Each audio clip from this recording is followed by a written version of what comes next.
So, good evening, ladies and gentlemen. Good evening. Tonight, our topic is how to improve the quality in a site project.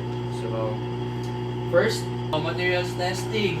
Structural, concrete, and steel are tested to assure the materials meet the specifications needed in the plan. So, our partner here in testing is Terms Concrete Testing. So, here are their samples of concrete and steel. You see here the concrete and you see here the steel. So, there's the signatory of the, management. Okay.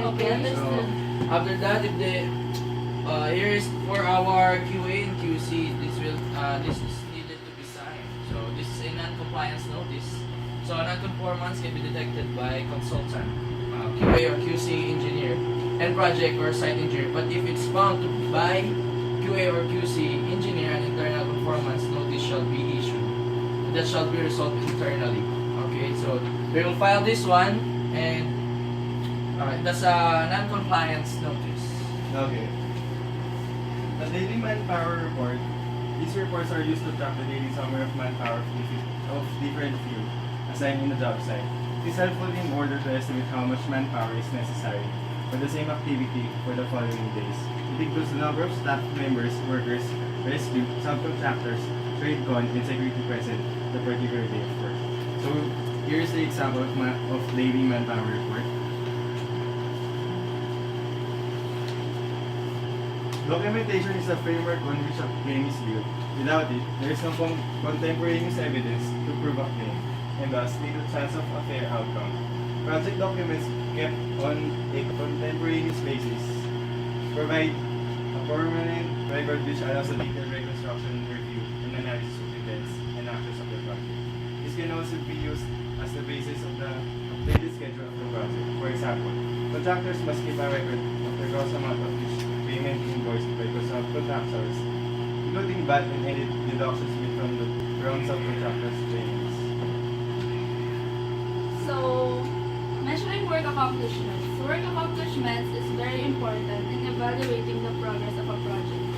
It is the basis of a company to determine if there is an accomplishment done. Work progress is a document which explains how much is the increase from the previous month up to the current month. The contractor and the subcontractors write monthly progress reports to keep records and to inform the management. These reports will be used by the management to know if there will be necessary changes or not in the current activity of the project. So here's the sample of the work accomplishment report last January 2016. And the request for payment. This is a letter attached to the progress billing address to the project management head for evaluation and approval of the stated accomplished amount for the month. Variation order may simply be an addition to an existing order and may replace the order entirely.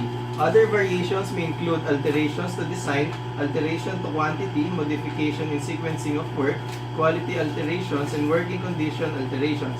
Variation order affects not only the cost of the project, it may affect completion dates as well.